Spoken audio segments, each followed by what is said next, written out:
तर मित्रांनो, तुम्हाला ChatGPT माहितीच असेल. ChatGPTचा वापर करून आपण फ्रीमध्ये कोणतेही पण एक टूल वेबसाईट बनवू शकतो. त्यासाठी कोणती कोडिंगची गरज नाही लागत. फक्त वर्डप्रेसचं थोडंसं नॉलेज असणे गरजेचे आहे, जे की मी तुम्हाला माझ्या व्हिडिओच्या माध्यमातून देण्याचा प्रयत्न करत असतो.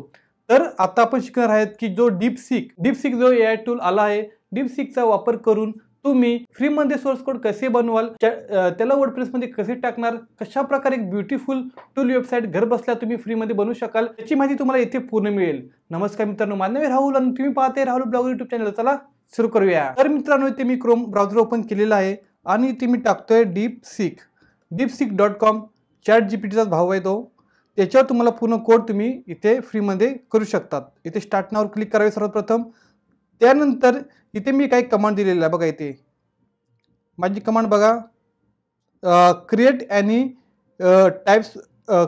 Type small tool website using HTML CSS JavaScript in WordPress with highly optimize. म्हणजे की इथे मी फक्त एक कमांड दिलेली आहे की मला अशी एक स्मॉल टूल वेबसाईट बनवून द्या, जी की जावामध्ये असेल, जी की HTML मध्ये असेल, CSS मध्ये असेल आणि जावास्क्रिप्टमध्ये असेल आणि ती हायली ऑप्टिमाइज पाहिजे, म्हणजे मोबाईलसाठी पण ऑप्टिमाइज पाहिजे.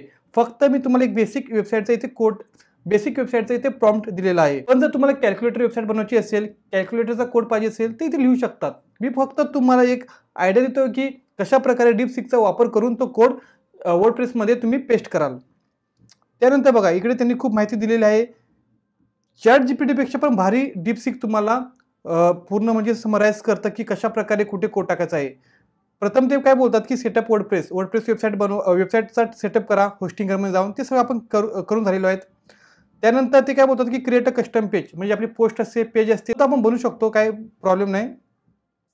त्यानंतर इथे बघा, त्यांनी HTML कोड दिलेला आहे, CSS कोड दिलेला आहे, जावास्क्रिप्ट कोड दिलेला आहे आणि हा कोड आपल्याला काय करायचा आहे, आपल्या वेबसाईटमध्ये टाकायचा आहे, वर्डप्रेसच्या वेबसाईटमध्ये. तर चला मी ते वर्डप्रेसची वेबसाईट इथे ओपन करतो. तर माझी एक डेमो वेबसाईट इथे ओपन झालेली आहे. सर्वात प्रथम तुम्हाला इथे प्लगिन्समध्ये यायचं आहे आणि इथे ॲड न्यू प्लगिनवर क्लिक करायचं आहे आणि इथे जाऊन तुम्हाला WP कोडर टाकायचा आहे. WP कोडर हा प्लगिन तुम्हाला डाउनलोड करावा लागेल, कारण याच्यामध्ये तुम्ही HTML, CSS, जावास्क्रिप्टचे कोड करणार आहेत. इथे गेल्यानंतर इथे बघा WP कोडर ओपन झालेला आहे. इथे क्लिक करा आणि ते ॲड न्यूवर क्लिक करा आणि ते आलेले HTML, CSS, JS, PHP हे कोड इथे टाकून त्याला सेव्ह करायचं आहे. तर चला मी डीपसीकमध्ये जातो आणि सर्वप्रथम काय करतो, हा HTML कोड कॉपी करतो.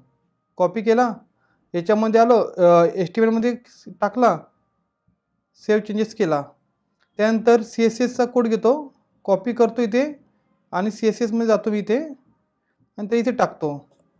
त्यानंतर जावास्क्रिप्टचा कोड मला टाकायचा इथे. जावास्क्रिप्टचा कोड कॉपी केला, याच्यामध्ये टाकला, बस. त्यानंतर सेव्ह चेंजेसवर क्लिक करतो इथे. त्यानंतर इथे बघा, ऑल कोड्सवर जावं लागेल इकडे आणि इथे WP कोड एक शॉर्ट कोड तयार झालेला आहे, त्याला फक्त तुम्ही कॉपी करा इकडे. कॉपी केल्यानंतर काय करा, एक पेज बनवा किंवा पोस्ट बनवा. चला मी इथे पोस्ट लिहितो, एखादी पोस्टमध्ये जातो, इथे ॲड न्यू पोस्ट करतो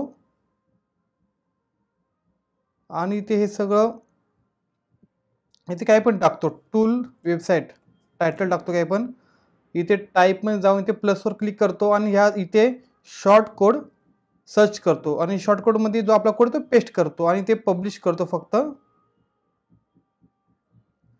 तर बघा, इथे पब्लिश केल्यानंतर व्ह्यू पोस्ट करतो. कशा प्रकारे आपला कोड काम करतो बघा. इथे टेक्स्ट कॅरेक्टर काउंटर हा फक्त जे आपण टेक्स्ट करतो ते काउंट करतो की किती कॅरेक्टर काउंट झाले. बघा इकडे वर्ड काउंट 3 आहेत आणि कॅरेक्टर काउंट 20 आहेत. तर अशा प्रकारे एक स्मॉल वेबसाईट तुम्ही डीपसीकच्या मदतीने बनवू शकता. मित्रांनो, मी फक्त तुम्हाला डेमो दिला, याच्यापासून तुम्ही खूप हायली ऑप्टिमाइज कोड तयार करू शकतात. मी तर फक्त तुम्हाला डेमो देतोय. तुम्ही तुमच्या मनात जो वाटेल, ज्याच्यावर तुम्हाला टूल वेबसाईट बनवायची आहे, तो कोड प्रॉम्प्ट देऊ शकतात डीपसीकमध्ये आणि त्याचा वापर करून त्या HTML, CSS, PHPचा कोड तिथे टाका आणि रन करा. शॉर्टकटच्या मदतीने रन करा वेबसाईट, खूप मस्तपणे चालेल. मित्रांनो, व्हिडिओ आवडल्यास चॅनल सबस्क्राईब नक्की करा. शेवटपर्यंत बघितल्याबद्दल खूप खूप आभारी. जय हिंद, वंदे मातरम.